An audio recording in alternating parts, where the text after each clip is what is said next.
We'll hear argument next in Case 18-556, Kansas versus Glover. General Kraus. Thank you, Mr. Chief Justice, and may it please the Court. Reasonable suspicion is a minimal standard. It permits a brief investigation upon an officer's objective and particularized suspicion. Common-sense judgments and inferences about ordinary experiences are the touchstone of reasonable suspicion. Here, Deputy Mayor found a vehicle on the road, learned that the registered driver was incapable of lawfully operating that vehicle, had the belief that, under common sense, the registered owner was likely the driver, pulled the vehicle over, initiated the stop, cited the individual for being a habitual violator. That common-sense belief that Deputy Mayor had is one that has been recognized by the judges in 12 state Supreme Courts, 4 circuit courts of appeals across the country, and that is that finding the registered owner of the vehicle as a driver is a common-sense inference, absent information to the contrary. Some may argue that the existence of a suspended license would undermine that suspicion, but of the 16 courts that I just mentioned, 11 of them have dealt with this precise situation, and the judges of those courts have indicated that reasonable suspicion continues to exist even in that circumstance. Indeed, the factual predicate for the habitual violator law across the country is that the registered owner may be continuing to drive. And the only thing we're asking here is whether or not there's reasonable suspicion to investigate further. Here, Deputy Mayor relied upon the common-sense understanding that a registered owner, given the pervasiveness of automobile use in the United States, was likely to be driving again, warranted additional investigation. To borrow a phrase from Terry, it would have been poor police work for Deputy Mayor not to initiate the stop in this case and investigate further to confirm or dispel his suspicion. At this point, I would invite any questions from the Court. Mr. Krause, many of those cases that you referenced involved at least an officer who testified, speaking about, in his experience, drivers tend to be owners. We don't have anything like that here. We have an officer who said he assumed that. And that's a pretty unusual. You're asking us to make an inference about facts when there are no facts in the record at all, zero. Well, what do we do about that? So to the contrary, we believe that the stipulations are the facts. Well, the stipulation, as I understand it, though, is the officer said he assumed. Yes. Yeah. So we don't have any, in my experience, nothing. So there are two aspects of that. First of them is with regard to the stipulations. The parties have stipulated as to what the relevant facts were. If they believe there was information absent from those facts, they could have and would have done that. I think this Court's cases have recognized, I believe it was the Christian Legal Society. Maybe I'm not being clear what I'm getting at. In most cases, officers have testified that in my experience, so we have some factual basis for a judge to then make a legal conclusion that the officer's stop was reasonable.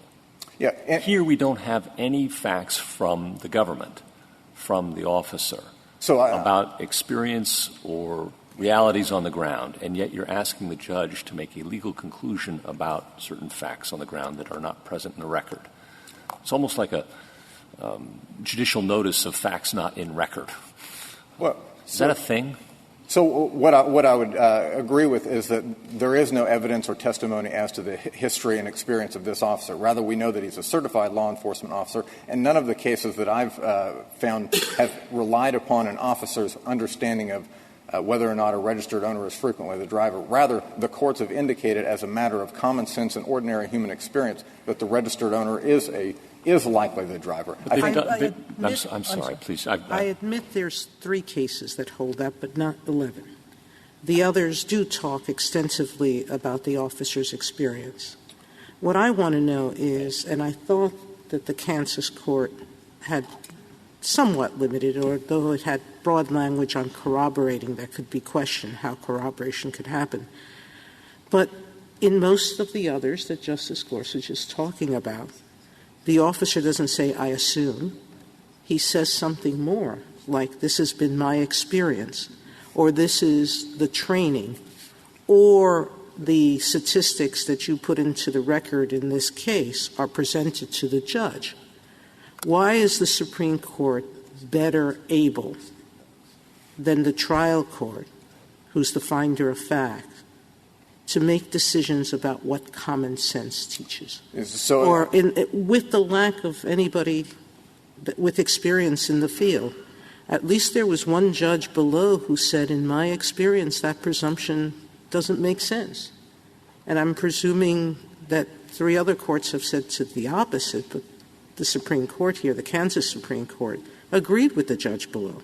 Yes. So let me address a couple of things. First, the assumption. We don't believe there's a legal distinction between assumption, presumption, inference, belief, or the otherwise. I think this Court's cases, whether it be Terry, Cortez, Wardlow, or any of the others, they refer to that term. So the reference as to assumption, we don't read a difference into that. But rather what we understand is that reasonable suspicion is something of common understanding and ordinary human experience, that whether or not the registered owner is a driver is not something that we would look to the law enforcement officer's history and expectations about. Rather, those cases come up, such as Cortez, in which we would have an international trafficking situation. Instead, more like Navarrete, it's common understanding that individuals would be driving under the influence and have certain particular behavior.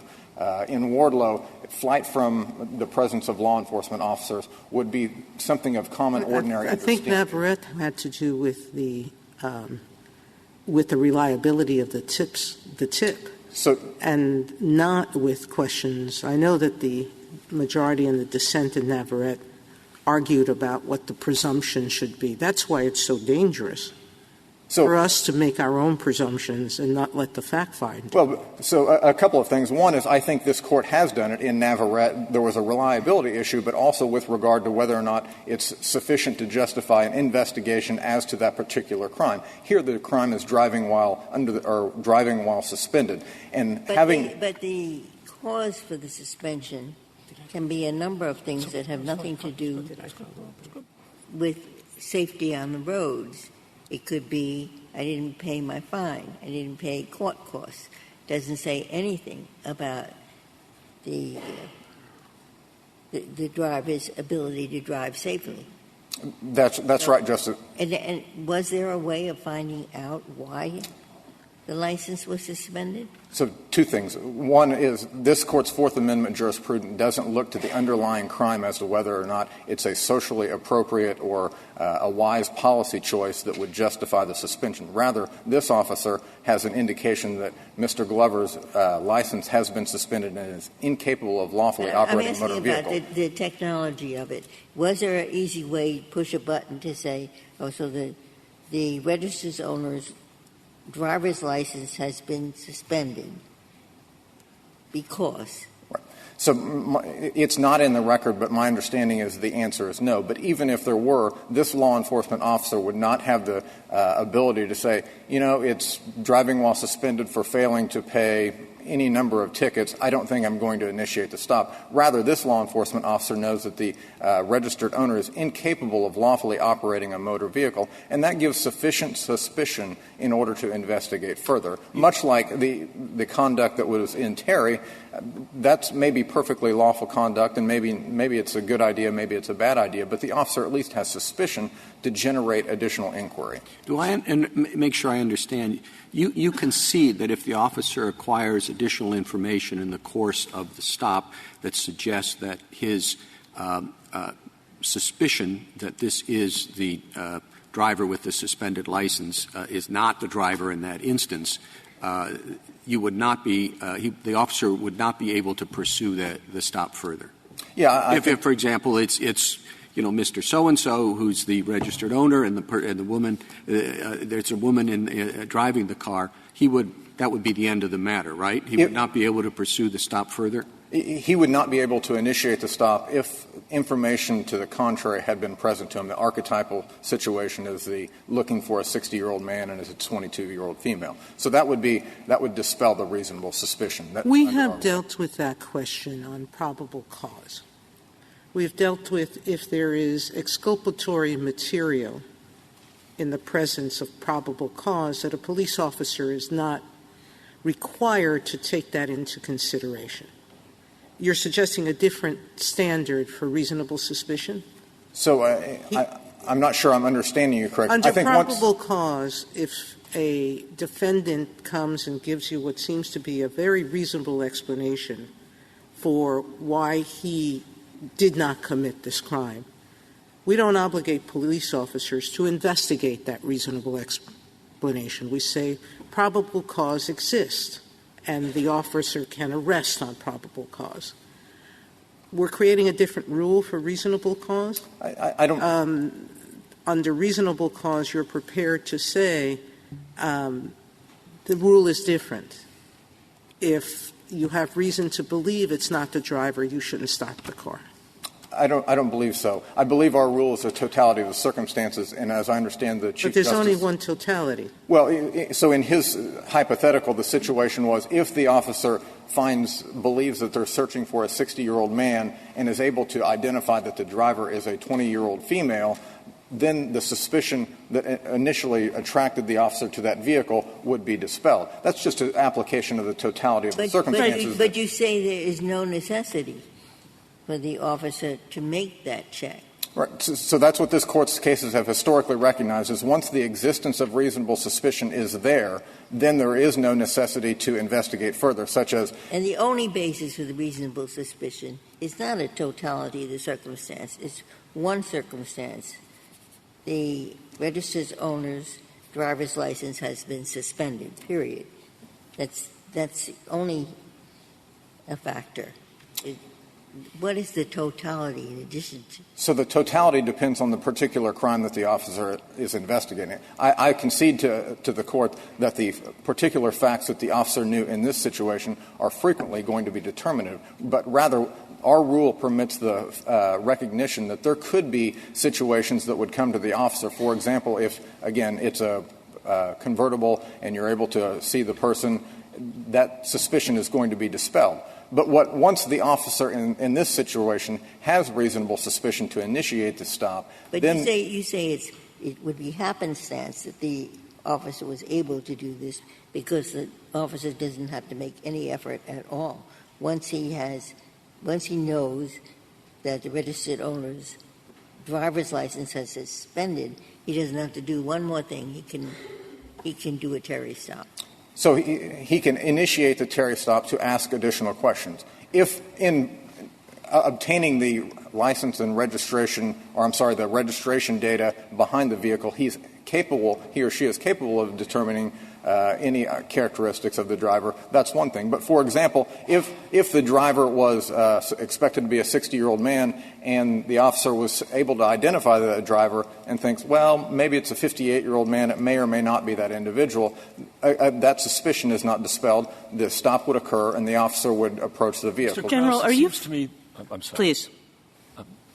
It seems to me that a lot hinges in your case on common sense assumption that the drivers of vehicles typically are the owners of the vehicle. Would you agree with that? I think that's yes. And that might be true in our contemporary contingent historical reality. But the next generation, for example, often rents cars. They don't buy cars. They don't own cars. You're asking us to write a rule for the Constitution that presumably has some duration to it. Is this one with a short expiration date?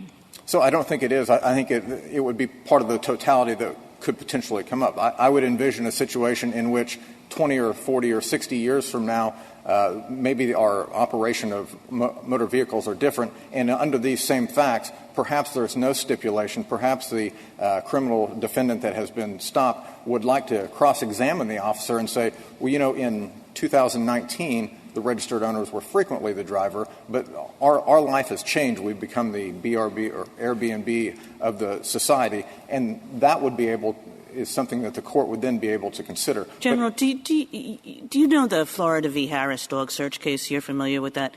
What struck me in reading this case is that you're asking for a very different approach than we unanimously decided was proper in that case. It was a probable cause case, but I don't think that makes all that much difference. The idea was that if you have a trained dog and it gives an alert, there's a reason to think that there's drugs in the car.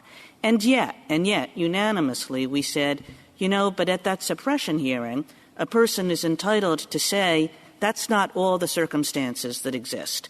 We know something about the dog's history. We know something about the dog's training. We know something about some other circumstance.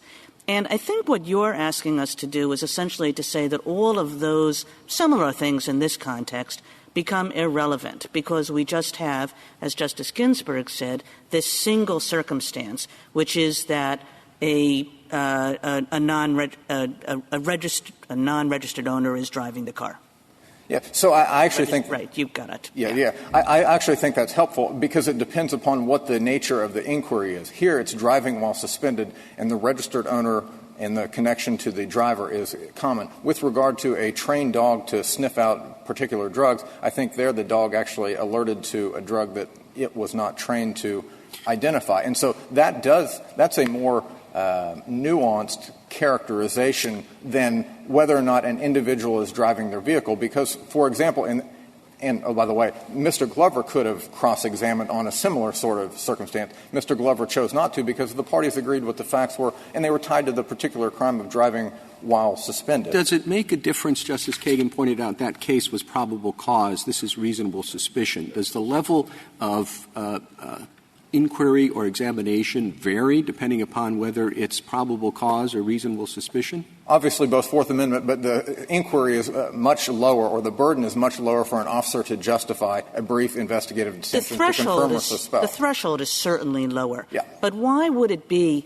that we would, just because the threshold is lower, essentially throw out the totality of the circumstances analysis and simply say this one fact is enough? So we are not asking you to throw out the totality of the circumstance. You have to look at the particular crime that is implicated, whether it's in Florida versus Harris or Nellis versus, I think, United States. Those are relatively complicated crimes. I look at the Cortez case in which the number of inferences and deductions in order to identify Chevron as he was scurrying people across the border. Those are some significant inferences that depend upon an educated understanding of the law enforcement officer. I guess I'm just not seeing that. I mean, the question in the dog alert case is, are there drugs in the car or are there not drugs in the car? And it's like, well, the dog alerted. That's an awfully good reason to think there are drugs in the car. But still, we're going to go further and say that there are other things that might be involved in a particular case. Yes, briefly. Thank you, Your Honor. So I would say that in this situation, the database alerted that Mr. Glover had a license that had been suspended. He couldn't operate the vehicle. We don't know why the dog alerted, and we had to have information as to the officer's training and experience to answer that question. Thank you, counsel.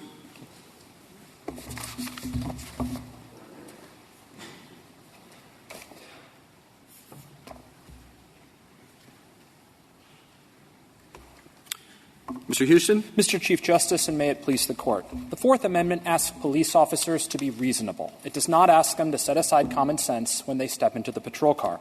The traffic stop at issue in this case was constitutional because it was based on a common sense inference. It was reasonable for the officer to think that Charles Glover might be the person driving the truck registered in his name. That's an inference that police officers use all the time in a range of law enforcement situations. I'm sorry. Please continue.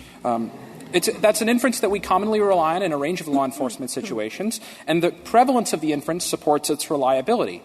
Moreover, this Court has repeatedly explained that reasonable suspicion is a minimal standard. It is significantly less than a preponderance of the evidence and less also than probable cause. The reason for that is that a traffic stop is much less intrusive than a custodial arrest, and the point of a traffic stop, just like every Terry stop, is simply to conduct further investigation.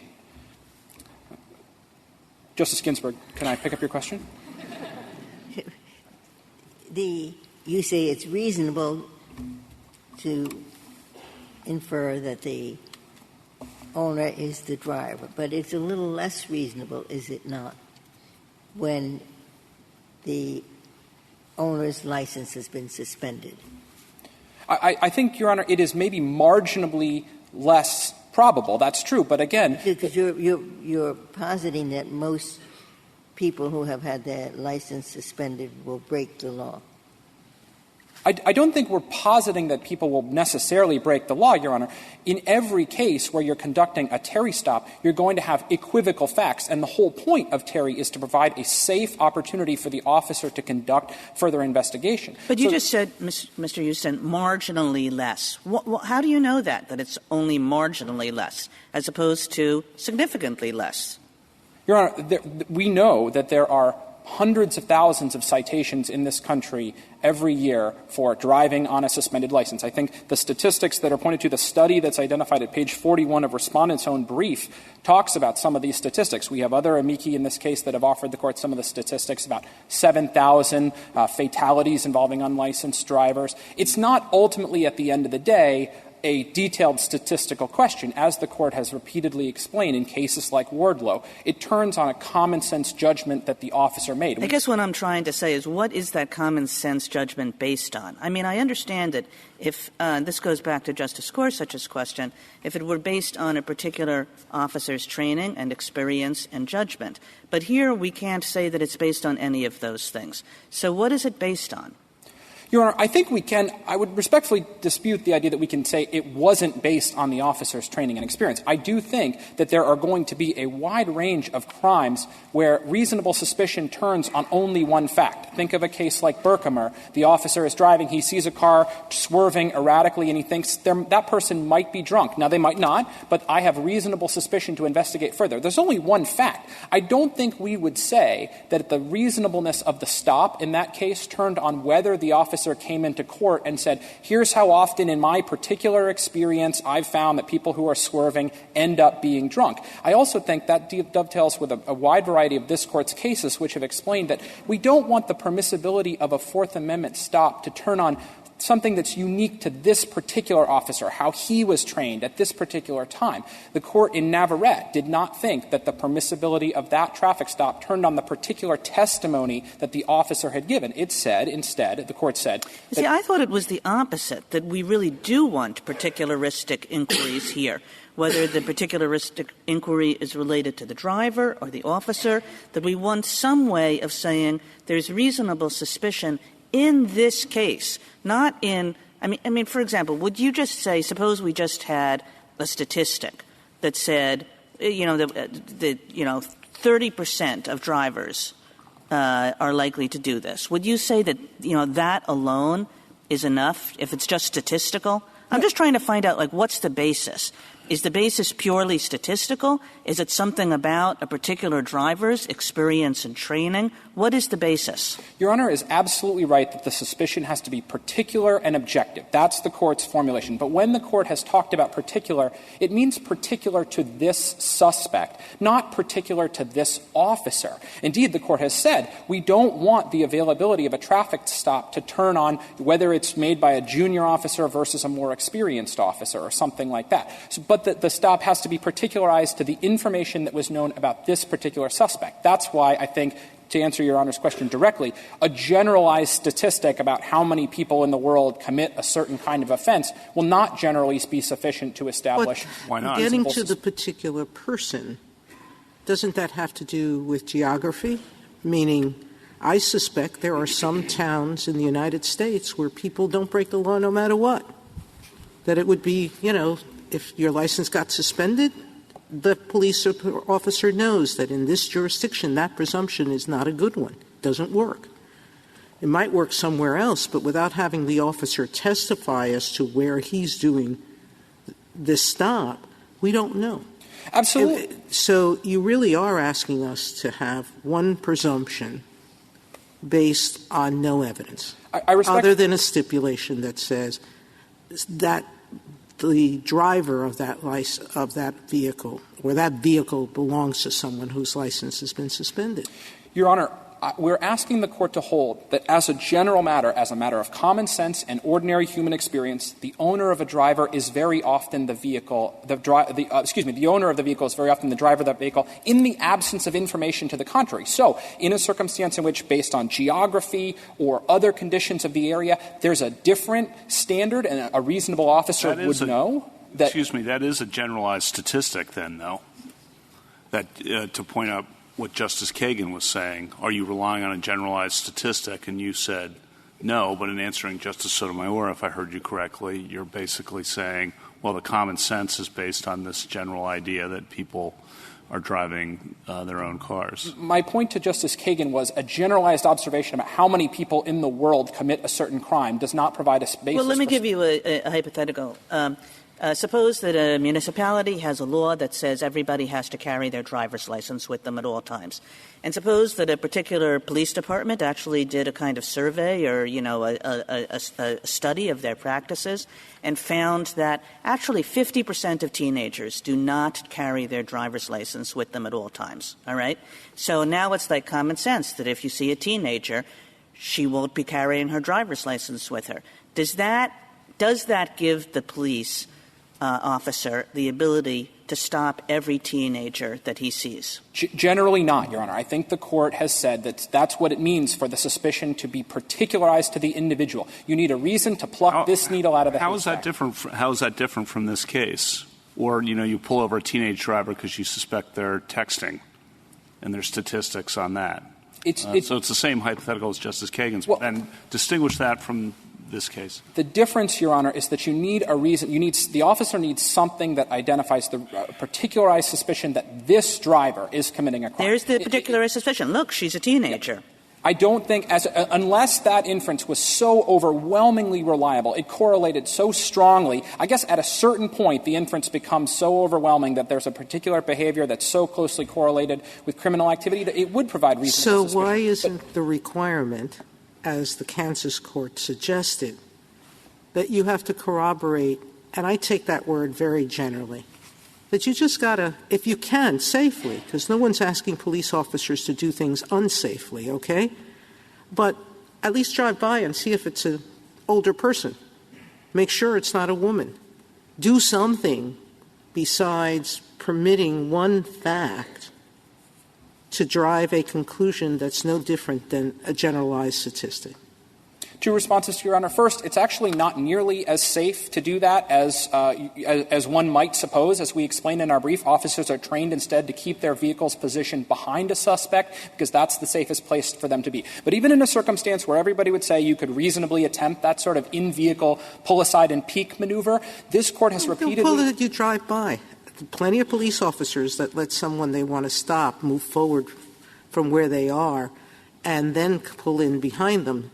There's a whole lot of things that could be done to do that. And if the officer does that, Your Honor, if the officer gains that type of information, that absolutely would be part of the totality of the circumstances. But I think this court has explained in Socolow that where an officer develops reasonable suspicion, a traffic stop is authorized, and the permissibility of the stop does not depend on other less intrusive investigatory techniques that the officer might have pursued. You could make the same argument in any reasonable suspicion case. Every defendant would come in and say, there's always something that the officer could have easily done to investigate me further short of making a traffic stop. The point of the reasonable suspicion standard is to be a minimal standard because the purpose of reasonable suspicion is simply to conduct further investigation. Thank you.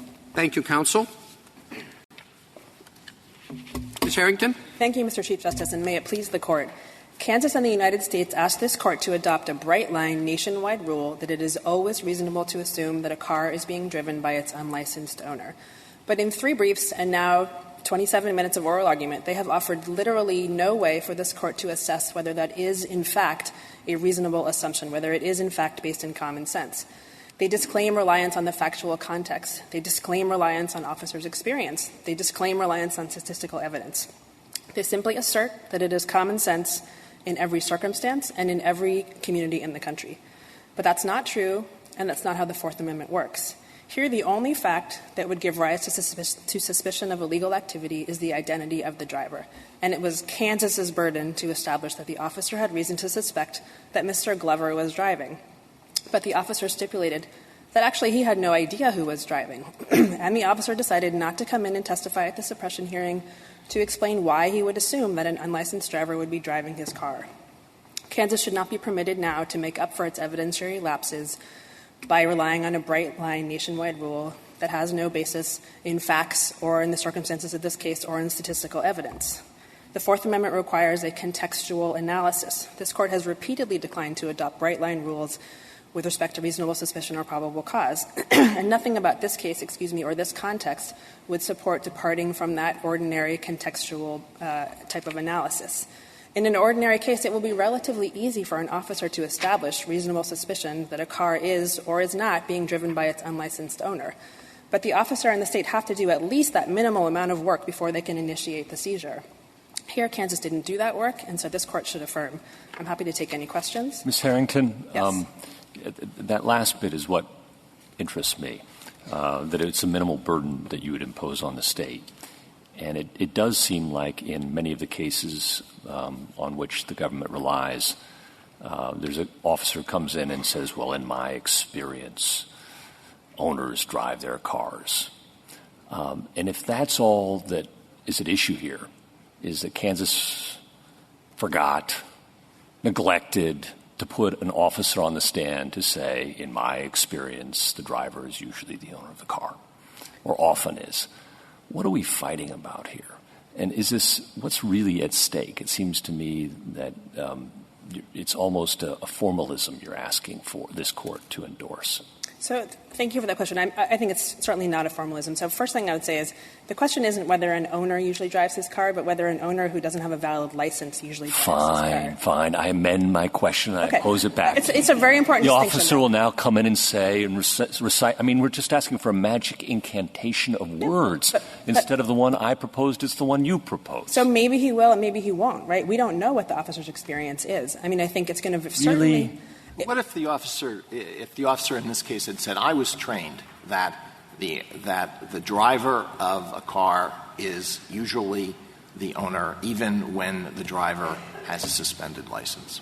So then would that be enough? Well, it might be, but there would be an opportunity for cross-examination about what the training Well, there was is. an opportunity here for your client to put in any evidence that he wanted and to subpoena any witnesses he wanted. Was there not? Certainly, Justice Alito, but it was Kansas's burden to make the evidentiary showing. Kansas decided to stipulate. If you look at the hearing transcripts on pages... Yeah, but that's not responsive to my question. If that was done, if that's all you're asking for, would that be enough?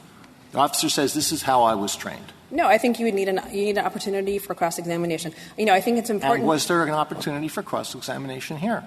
But there wasn't that. If the officer had made that showing, had made that factual assertion, then my client probably would have wanted to cross-examine. But they didn't even do that. They didn't rely on any officer experience. But it's not the defendant's job. If you could return to my question very briefly, yes. Because I think it's antecedent to Justice Alito's.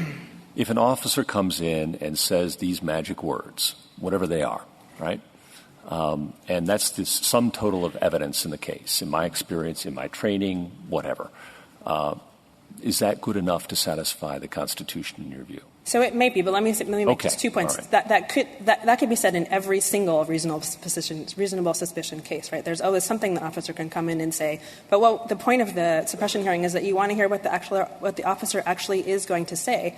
And I think it is certainly common sense to think that the rate at which suspended drivers continue to drive is going to vary from type of community to type of community. And could you have asked the officer in this case, just to finish your line of questioning, that's mine too, Could the defendant in this case, did he have the opportunity to ask those questions of the officer?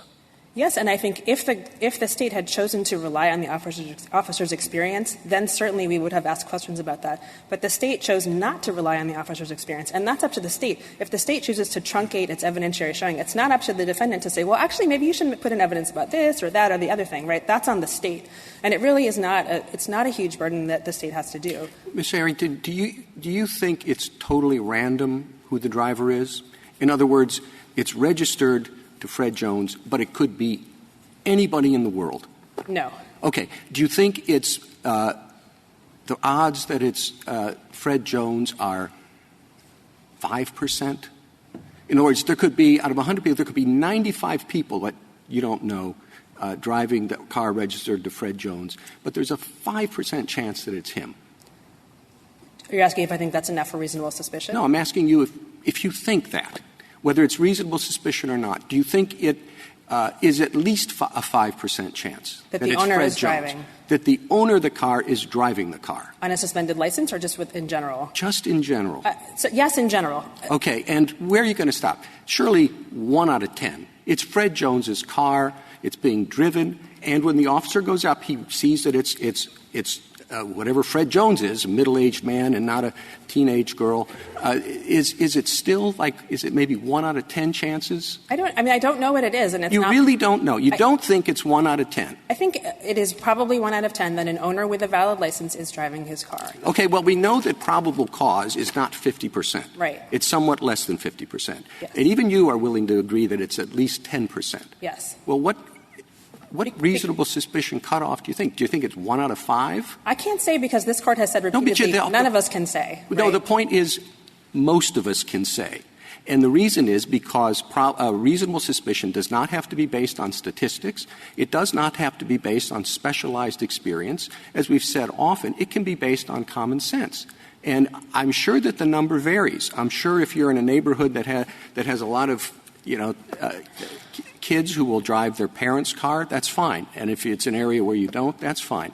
But reasonable suspicion doesn't depend upon the kind of showing that you seem to demand, whether it's a statistical study or special experience. No, Mr. Chief Justice, I'm not saying that the state has to put in any particular type of evidence, but if they're just relying on an assertion of common sense, they have to give us some way to assess whether that is a reasonable common sense inference. No.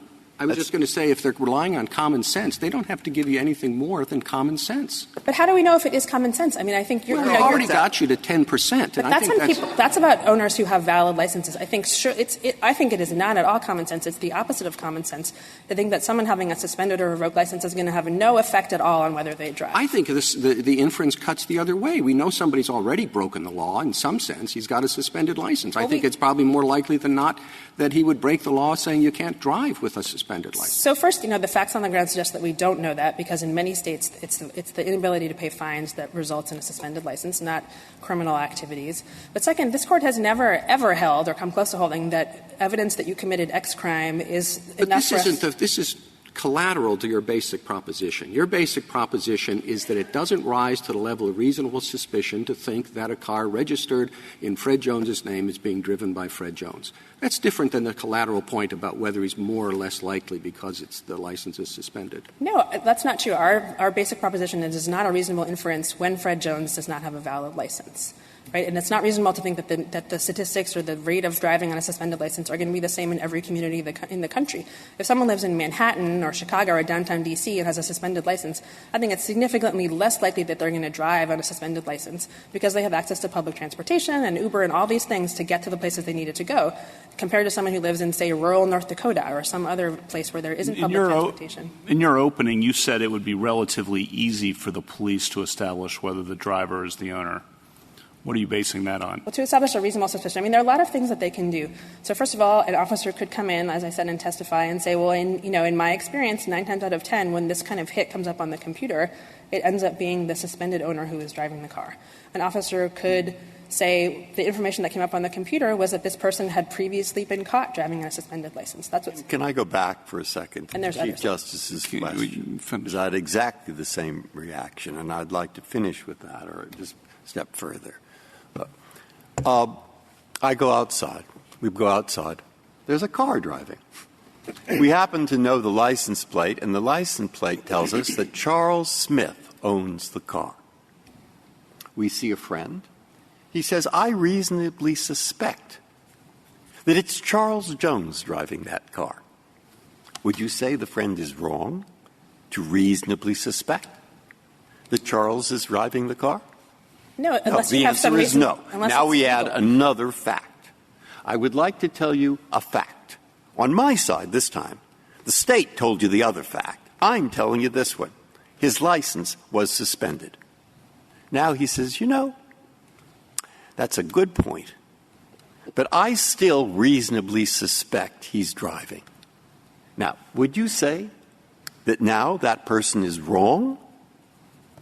Yes, you would. Well, but you're asking me to say I would have questions that person is a question, but the question you're asking me to say that person who still suspects that Charles is driving is unreasonable. That's pretty tough for me to say.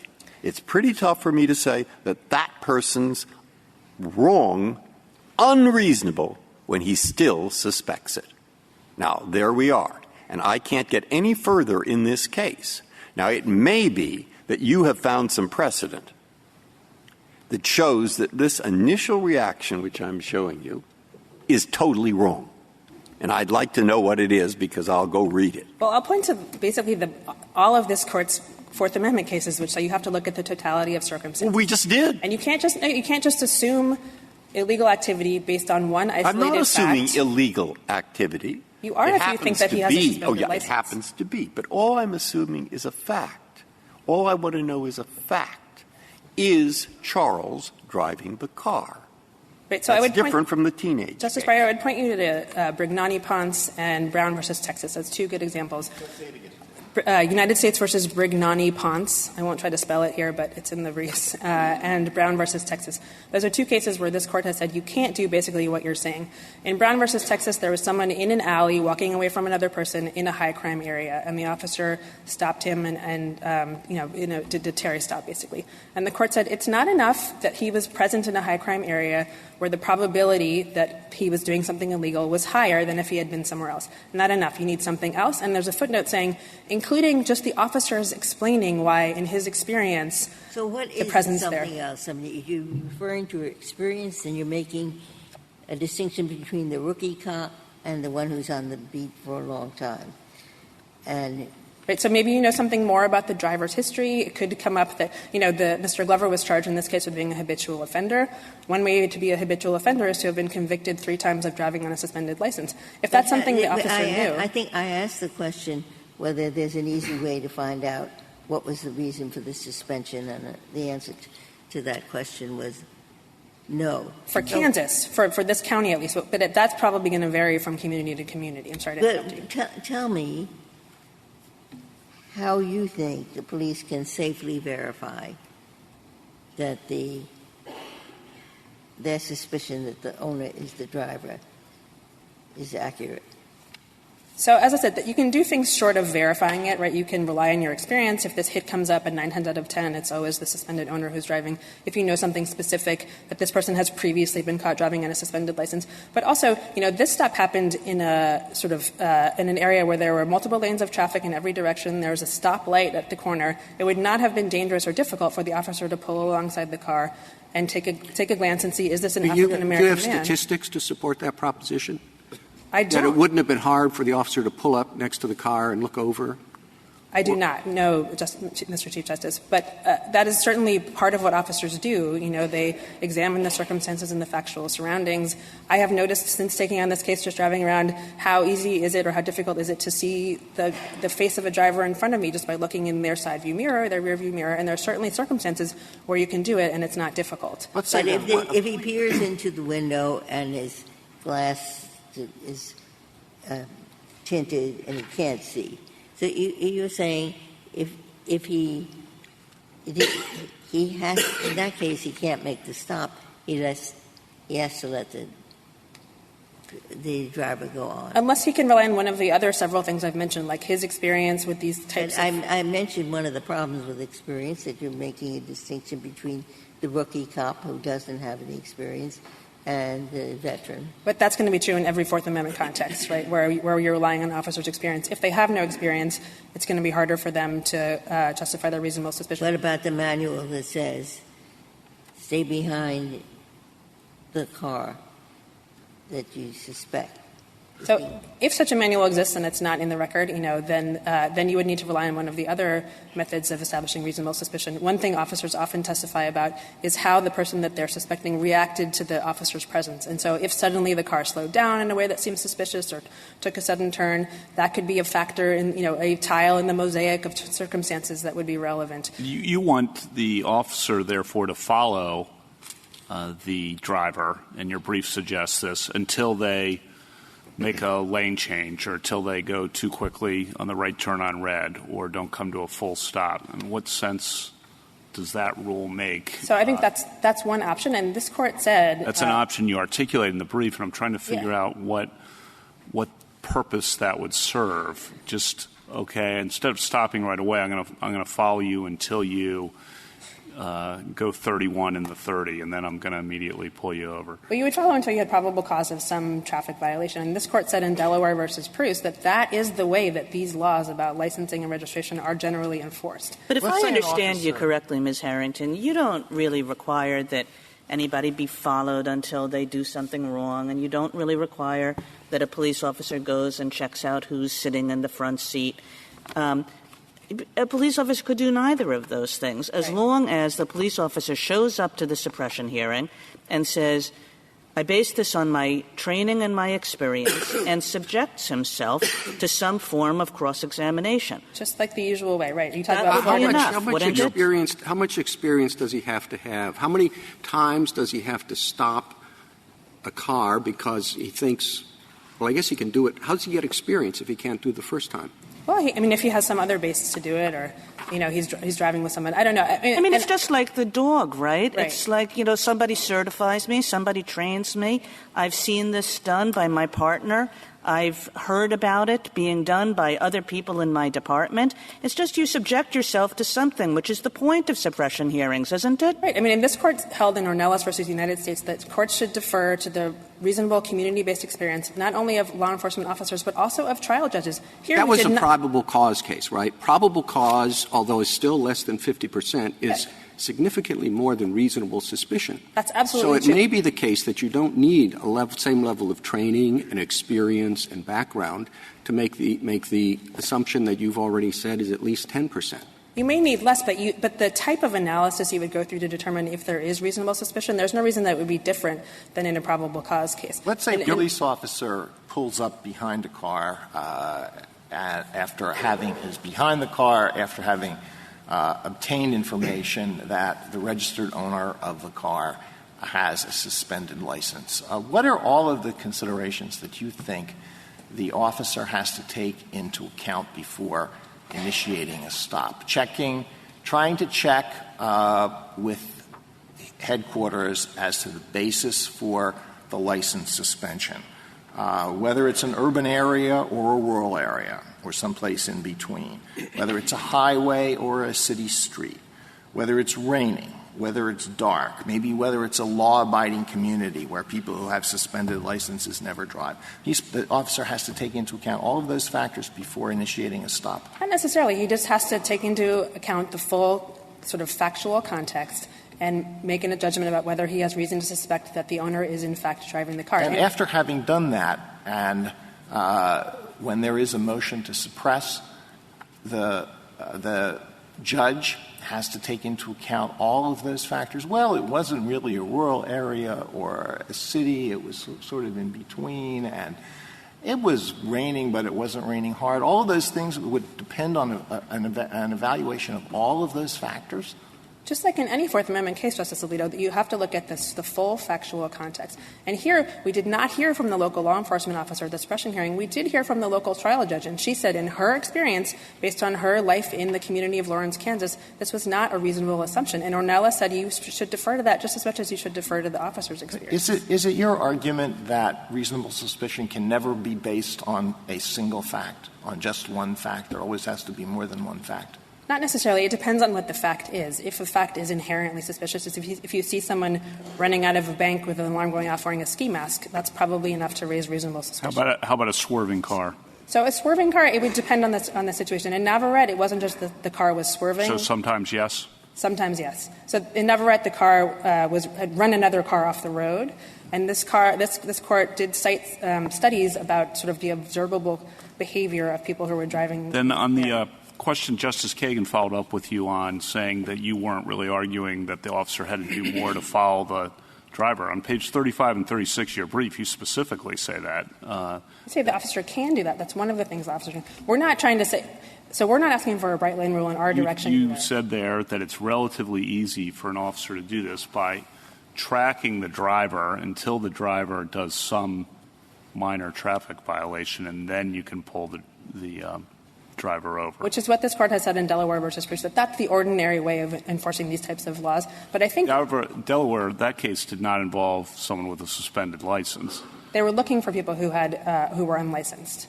And that's what they were looking for, but they didn't have information that the owner of the car in question had a suspended. They didn't know, but my point is the whole point. In fact, the last paragraph or page of the opinion specifically distinguishes that situation. Yes, Justice Kavanaugh, that's absolutely true. My point is only that the court said that that is just the ordinary way that you enforce these laws, and so there's nothing extraordinary about my saying that's one option. When I'm talking in the brief about how it is relatively easy for officers to do this, what I'm saying is there's no reason to depart from the ordinary Fourth Amendment contextual analysis to adopt a bright-line rule. There's no special safety justification. I'm just trying to figure out what sense that makes. I don't want to dwell too long on this, but you made a point of it in the brief of, the officers should just follow them around until they do something wrong on the traffic laws. And do you think that really is a sufficient basis to stop someone in this exact circumstance? If they'd gone another mile down the road, it would have been fine because he swerved or just barely exceeded the speed limit? Well, I think if the officer has no other basis for having a reasonable suspicion that the suspended owner is in fact driving, but they kind of have a hunch and they want to follow up on the hunch, then they can just follow the person until You're encouraging pretextual stops. No, it's not pretextual if they see something that raises probable cause for some other violation. This Court has said that's fine. It doesn't matter what the subjective motivation was. If they see something that objectively creates probable cause to make a traffic stop, they can do that. You mentioned peering into the window, that that's something that could be done. In some cases, yes. I mean, so our point is just there's a whole number. I hope I didn't interrupt you if you have more to your question. There's a whole number of things an officer can do to do more than just say, I'm just assuming that the unlicensed owner is driving the car. But it does seem, I think the word formal was used after this case. Suppose you're right. And in every case, what happens is that the police officer goes to the hearing, testifies, either my manual said stay behind the car, or in my experience, when I've done stops, it's the registered owner who's the driver. That would be that's okay. That would probably be fine. And I say probably only because this Court has said we don't adopt bright-line rules, so I don't want to give sort of absolutist answers. Well, if that's the case — I'm sorry, Chief. I'm just saying he doesn't have to say that in his experience the registered owner is the driver, right? He just has to hit 1 out of 10 times. Or 2 out of 10. Maybe. I mean, in my experience, I've done 10 of these, and twice it was the driver, and that strikes me as the right number for reasonable suspicion. It might be enough. This Court has never put a number on it, has said a number of times it can't put a number on it, and so I can't put a number on it, but that might be enough. It might not be enough. Well, if it is, and if your answer to Justice Ginsburg is correct, that all an officer has to say is in my training or experience 1 out of 10, 1 out of 20, it's been the driver who's the owner of an unregistered car. Unlicensed owner. Unlicensed, yeah, right. All right. Then why is it? Why shouldn't we read the declaration here as effectively saying that that I assume I'm an officer. This is what I do. Right. I assume this is the driver. This is okay? Kansas, not This New is York. the owner. Okay. Touche. Why isn't that a fair reading, though, of the declaration before us? And then it becomes incumbent upon the defendant, if the defendant wishes to raise questions, just as a defendant might, about the dog's training and sniffing abilities and record with different substances, to raise some questions about the officer's training and experience, or locality circumstances in Lawrence, which is a very law-abiding community. I'm sure. Or whatever. Why shouldn't we read this as effectively exactly what you say would be sufficient? I think the simple answer is because it isn't. That isn't what it says. It just said he assumed that the owner I understand was the driver. literally, counsel, it says it's a different formulation of words, but why isn't it functionally? Why isn't it practically? Why isn't it really exactly what we're talking about? It doesn't say I assume that an unlicensed owner is the driver. It just says I assume an owner is a driver. That's so it's not all the magic relevant words. question. It's just not magic words. You just have it's like I said, it's not going to be very hard in most cases, but the state has Ms. to do the work. I read the lower court, the Supreme Court, Kansas Supreme Court's words literally. It said, when a court draws inferences in favor of the state based on a lack of evidence in the record, it impermissibly relieves the state of its burden. Right. And very carefully it says, here the problem is not that the state necessarily needs significantly more evidence. It needs some more evidence. Right. I think that has to be true. And the Kansas Supreme Court said, I'm not even going to try to list all the different ways you could do it because there's so many, but you have to just do something. That's sort of all the rule we're asking for. That's what this court has said time and time again in its Fourth Amendment cases, that you have to look at the totality of circumstances. You can't just rely on a single fact that has a probability-based correlation maybe to a crime. You have to come in and explain the basis for your suspicion. My friend Mr. Krause talked about Terry, but Terry did not adopt a bright-line rule that anytime someone walks past a store window 3 times, you automatically have reasonable suspicion, right? They relied on the officer's experience, his observations of other things that were going on. That's all we're saying in this case you should do. Just rely on other things that were observed, other things the officer knew. Maybe in his experience the database is extremely unreliable. Well, that would be something that's relevant to know. Maybe in his experience it's extremely reliable. Also would be relevant to know. We just need something more. Do you think in Terry they needed statistics about the percentage of people who walk by a window 3 times who have some criminal intent?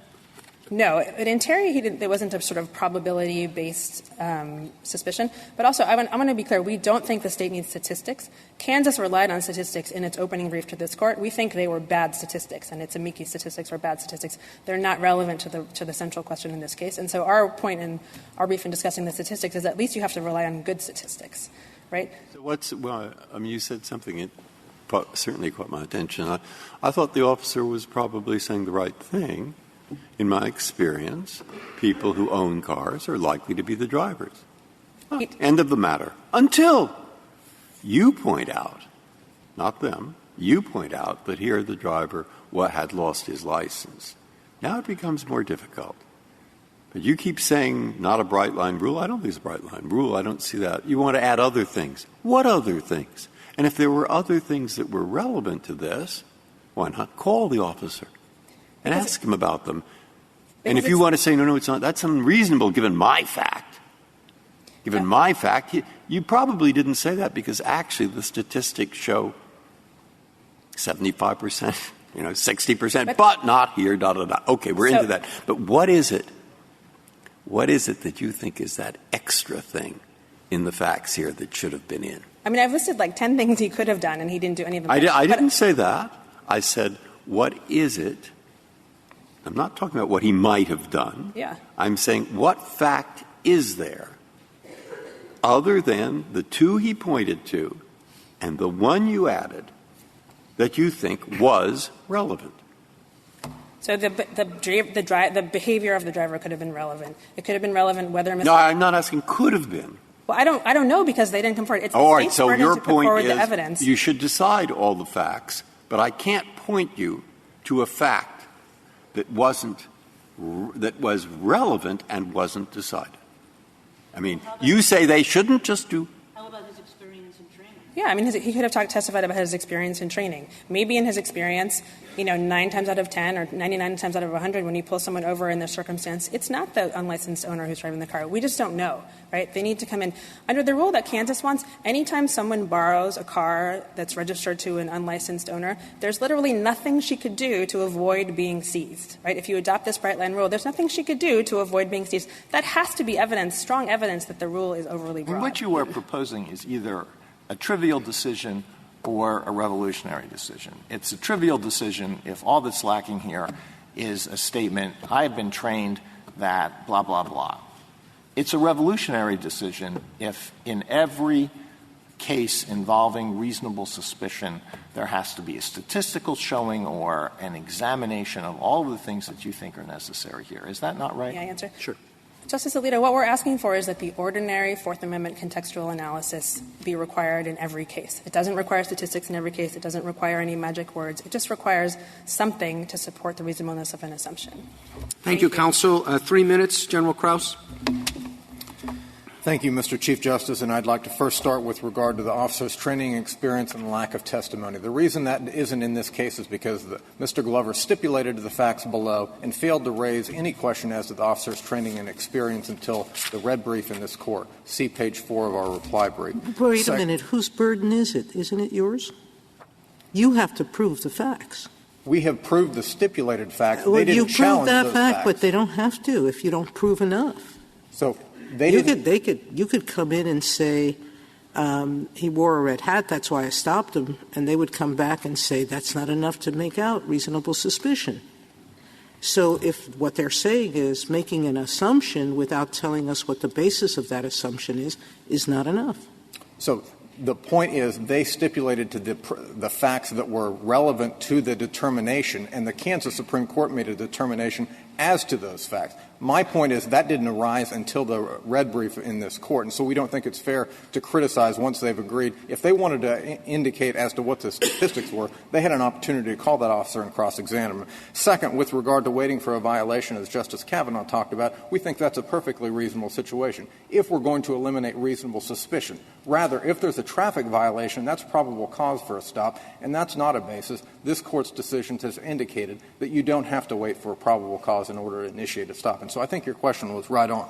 Third, statistics. We agree with the red brief that indicates that statistics are rarely present and frequently are going to be distinguished by the parties. And so we don't believe that statistics are relevant. Fourth, we also believe that — May I go back to the stipulation you said? Kansas drew the stipulation, right? The parties drew the stipulation, agreed to them, and presented them to the court. So it was a joint stipulation. The parties stipulated, yes, Your Honor. The fourth point I would like to make is that the Fourth Amendment does not and should not apply differently based upon the age and experience of the officer or the time of day of the Fourth Amendment. The rule that respondents propose would require the officers to let this vehicle go at night because it's impossible to identify. This Court's cases, except for, I believe, a no-knock warrant, does not do that. Certainly the reasonable suspicion cases do not do that. And fifth, the states have a strong interest in regulating the roadways of the traffic situation here, and they have a strong law enforcement interest. For example, if there is a report of a child that had been — You can finish your thought. Thank you. A child that had been abducted and we were looking for the mother, the officers would be reasonable to rely upon the license plate. Thank you, Your Honor. Thank you, counsel. The case is submitted.